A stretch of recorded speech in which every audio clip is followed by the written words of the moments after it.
So student, अब अपन vector की जो अपनी यूनिट है उसको आगे बढ़ेंगे और डाइवर्जेंस और कर्ल के बारे में सीखेंगे।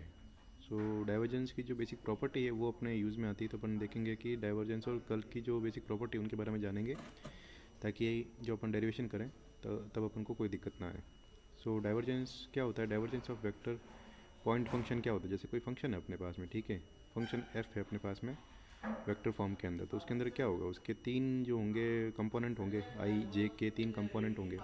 आई के साथ F1 ले लिया, जे के साथ F2 ले लिया, के साथ F3 ले लिया, तो F1 आई प्लस F2 जे प्लस F3 के इज गिवन बाय, ठीक है। मतलब इस तरीके से अपना एक फंक्शन है जिसके अपन को तीन जो है अपन को जो डायरेक्शन दे रखी है उसकी, है ना।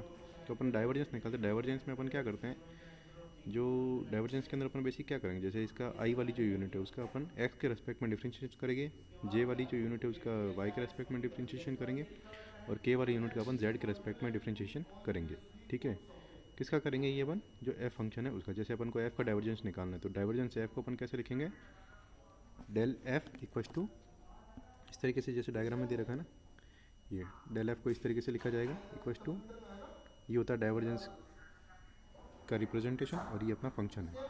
तो अपन F1 को जो है x के रेस्पेक्ट में डिफ्रेंशिएट करेंगे, F2 को y के रेस्पेक्ट में डिफ्रेंशिएट करेंगे, और F3 को z के रेस्पेक्ट में डिफ्रेंशिएट करेंगे। तो अपन डाइवर्जेंस ऑफ f क्या निकल के आएगा? डाइवर्जेंस ऑफ f अपना कुछ इस तरीके से निकल के आएगा, df1 divide by dx plus df2 divide by dy plus df3 divide by dz। इस तरीके से अपन डाइवर्जेंस निकालते हैं। बहुत ही सिंपल है, इन तीनों को फिर अपन ऐड कर देंगे बाद में, है ना। मतलब जो उसका x कंपोनेंट है, आई जो कंपोनेंट है उसका अपना x के रेस्पेक्ट में डिफ्रेंशिएट करेंगे, जे को अपन वाई के रेस्पेक्ट में डिफ्रेंशिएशन करेंगे, और के को अपन जेड के रेस्पेक्ट में डिफ्रेंशिएशन करेंगे, क्योंकि इनकी डायरेक्शन यही होगी ना, आई जे के की। तो इसके रेस्पेक्ट में अपन डिफ्रेंशिएशन करेंगे और इसके बाद इन तीनों को ऐड कर देंगे, ठीक है। तो इस तरीके से अपन डाइवर्जेंस निकालते हैं, ठीक है। और जो सोलोनॉइड होता है, सोलोनॉइड इस तरीके की घुमावदार संरचना होती है इस तरीके से, उसका डाइवर्जेंस जीरो हो रहा है, ये अपन को ध्यान रखना है, ठीक है। ये अपना डाइवर्जेंस जो होता है वो जीरो होता है सोलोनॉइड का। तो डाइवर्जेंस ऑफ एफ या फिर डाइवर्जेंस ऑफ एफ को इस तरीके से अपन रिप्रेजेंट करते हैं, ठीक है, इस तरीके से रिप्रेजेंट करते हैं। तो उसका डाइवर्जेंस ऑफ एफ जीरो होगा जब एफ क्या होगा? एक सोलोनॉइड वेक्टर होगा। जब एफ एक सोलोनॉइड वेक्टर होगा तब अपना उसका डाइवर्जेंस कितना होगा? जीरो होगा। अब अपन कर्ल की बात करेंगे, तो कर्ल के अंदर अपन क्या करते हैं? कर्ल का निकालने का तरीका दूसरे तरीके से होता है। जैसे कि अपन ने मैथमेटिक्स के अंदर डिटर्मिनेंट पढ़ा है, तो अपन डिटर्मिनेंट की हेल्प से अपन कर्ल निकालते हैं, ठीक है। तो curl of A vector point function किस तरीके से निकालते हैं? जैसे अपना फंक्शन एफ है, इसका अगर अपन को कर्ल निकालना है, इस फंक्शन का अपन को कर्ल निकालना है, तो किस तरीके से अपन निकालेंगे? ठीक है, उसमें तो अपन डायरेक्ट ले रहे थे आई और जे के का, अपन डायरेक्ट डिफ्रेंशिएशन कर रहे थे, ठीक है। सबसे पहले तो कर्ल को रिप्रेजेंट कैसे करते हैं? जैसे कर्ल एफ निकालना, तो कर्ल को इस तरीके से रिप्रेजेंट किया जाता है, ठीक है। उल्टा जो है डेल कर देते हैं और क्रॉस एफ कर देते हैं, क्रॉस प्रोडक्ट से इसको कर्ल को अपन रिप्रेजेंट करते हैं, और डाइवर्जेंस को अपन डॉट प्रोडक्ट से रिप्रेजेंट करते हैं, ठीक है।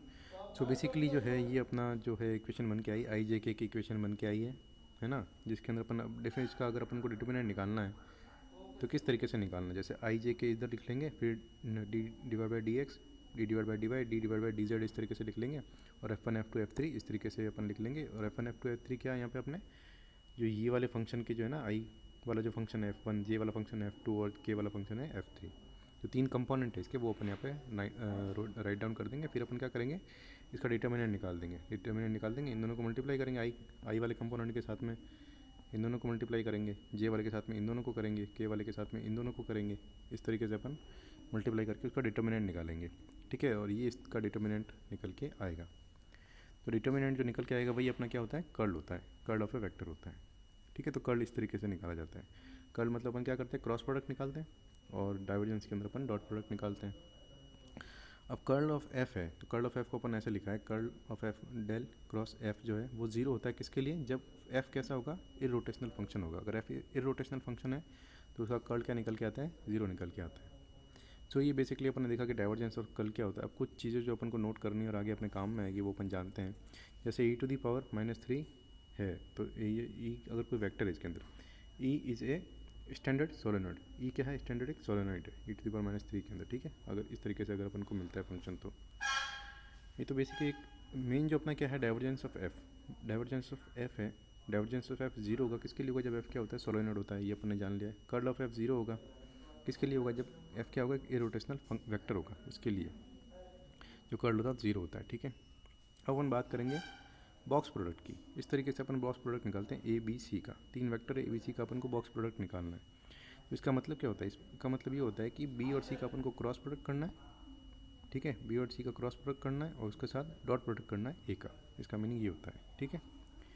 So dot and cross interchange. अब इसके अंदर क्या होगा, जैसे इस तरीके का है, अपन कर रहे हैं ए बी सी है, ठीक है। तो ए बी सी का अपन अगर निकालते हैं बॉक्स प्रोडक्ट तो किस तरीके से निकलता है, ए डॉट बी क्रॉस सी, इस तरीके से निकलता है। और ये इक्वल किसके होगा, अगर आप पहले का क्रॉस लो, बी ए क्रॉस बी डॉट सी के इक्वल आ जाता है, ठीक है। सो इस तरीके से इसमें निकल के आएगा। अब इसमें नेक्स्ट प्रॉपर्टी क्या है, if any two vector are similar, मतलब कोई भी दो वेक्टर अगर सिमिलर है इसके अंदर तो उसका क्या होगा, जैसे दो वेक्टर सिमिलर है, अगर बी और सी सिमिलर हो गए तो उनका क्रॉस प्रोडक्ट क्या निकल के आएगा, जीरो निकल के आएगा। तो उसका आंसर क्या आ जाएगा, जीरो आ जाएगा।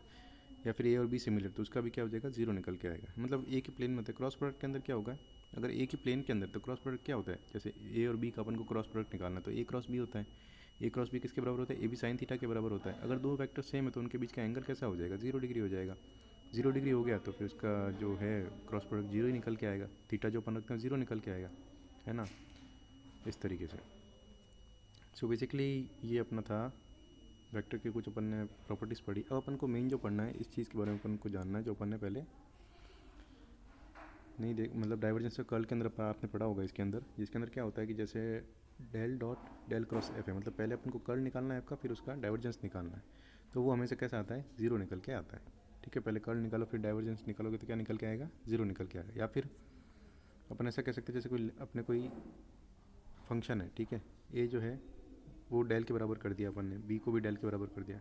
सो बेसिकली वो जो सी है वो अपना मेन फंक्शन अपन ने इसको इसके अंदर कह दिया है ना, मतलब ये एक तरीके से रिप्रेजेंट किया। लेकिन बेसिकली अपन को याद करने की यही चीज़ इसके अंदर कि डाइवर्जेंस ऑफ कर्ल होता है वो कैसा निकल के आएगा, जीरो निकल के आएगा अपने फंक्शन के लिए, ठीक है। और जैसे ये वाली अपन प्रॉपर्टीज़ की अगर बात करें तो इसके अंदर क्या होता है कि जैसे अपन पहले डाइवर्जेंस निकालते हैं एफ का, तो वो क्या एक स्केलर यूनिट निकल के आती है, ठीक है। डाइवर्जेंस ऑफ एक स्केलर क्वांटिटी है वो निकल के आती है। सो बेसिकली इंपॉर्टेंट चीज़ यही थी इसके अंदर। और इसको अगर अपन आगे रिप्रेजेंट करें तो किसी स्केलर है तो अपन ने इसका एफ को जैसे किसी फंक्शन फाई से रिप्रेजेंट कर दिया तो वो डेल क्या निकल के आएगा, del cross del dot phi, इस तरीके से निकल के आएगा। या फिर अपन इसको और लिखे तो ये क्या, curl of gradient of phi, इस तरीके से अपन लिख सकते हैं इसको, है ना। सो बेसिक चीज़ें अपन ने देख ली इस फंक्शन के बारे में।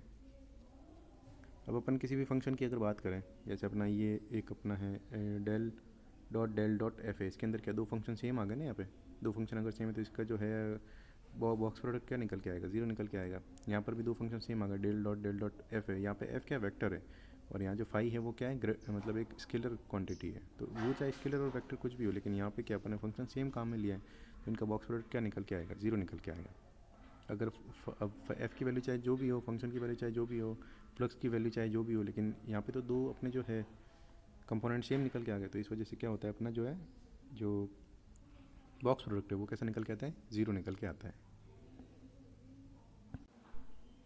अब अपन बात करेंगे ऑर्थोगोनल कोऑर्डिनेट सिस्टम की। तो ऑर्थोगोनल कोऑर्डिनेट सिस्टम जो अपना 3D कोऑर्डिनेट सिस्टम होता है उसकी बात करेंगे। तो उसमें क्या होता है, in 3D space a point can be locate as the intersection of 3 surface. कोई भी 3D सरफेस है उसमें जो एक पॉइंट को अपन कैसे लोकेट करते हैं, point can be locate as the intersection of 3 surface. 3 surface के इंटरसेक्शन को अपन एक्स वाई जेड के टर्म्स में जैसे किसी पॉइंट को रिप्रेजेंट करते तो क्या है, 3 सरफेस में अपन क्या करें, 3 जो सरफेस है उनका अपन पॉइंट कैसे बताते हैं, x y i cap j cap k cap के टर्म्स के अंदर बताते हैं। तो वो क्या है, a point can be locate as intersection of 3 surface. 3 surface का इंटरसेक्शन है जहाँ पे वो 3 सरफेस आके कट रही है, वो उस पॉइंट की लोकेशन होती है, ठीक है।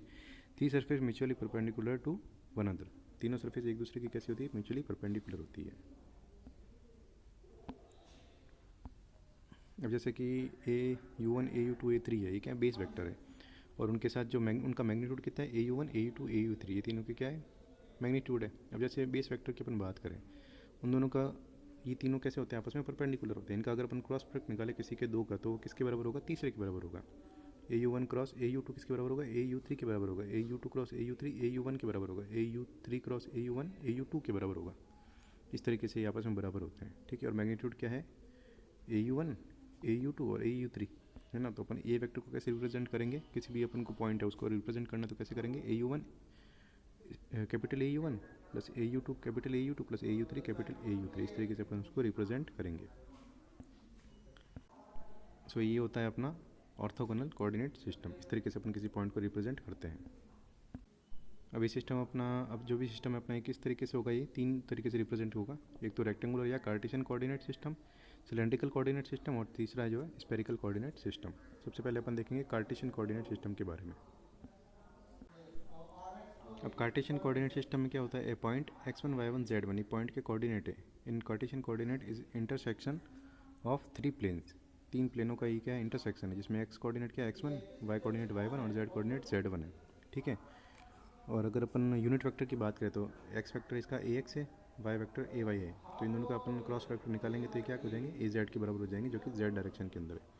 मतलब एक्स वाई का क्रॉस प्रोडक्ट z के बराबर, वाई जेड का x के बराबर और जेड एक्स का y के बराबर, तो ये इनके बेस वेक्टर हो जाएंगे। तो उस पॉइंट को मैं किस तरीके से रिप्रेजेंट करूँगा, जैसे x1 ax, y1 by और z1 az। ठीक है, इस तरीके से मैं इसका रिप्रेजेंटेशन करूँगा पॉइंट का, क्योंकि पॉइंट के कोऑर्डिनेट ये है और ये क्या है, इसके यूनिट वेक्टर या फिर डायरेक्शन ऑफ द वेक्टर अपन कह सकते हैं इसके अंदर। सो बेसिकली कोई भी पॉइंट है, जैसे ये ए वाला पॉइंट है, इसकी अगर बात करें तो इसको कैसे रिप्रेजेंट करेंगे, ए को ए x a Y Y, A Y और ए जेड। तो ये ए x a y A Z क्या है, इसके मैग्नीट्यूड है, और ये यूनिट वेक्टर है in the direction of x y z, इस तरीके से। अब अगर मुझे क्रॉस प्रोडक्ट निकालना है ए और बी का, दो अगर यूनिट वेक्टर, उनका क्रॉस प्रोडक्ट मैं कैसे निकालूंगा, बहुत ही सिंपल है। उनका क्या निकालूंगा, डिटर्मिनेंट निकाल दूंगा, है ना। उनका डिटर्मिनेंट निकाल दूंगा, a x a y a b a z जो है, यहाँ पे क्या ए और बी है ना, ये तो डॉट प्रोडक्ट निकालेंगे, तो कैसे निकालें, डॉट प्रोडक्ट में सीधा इनका मल्टीप्लिकेशन कर दो, एक्स का एक्स से, वाई का वाई से और जेड का जेड से, तीनों कंपोनेंट का आपस में मल्टीप्लिकेशन करके तीनों को ऐड कर दो। लेकिन क्रॉस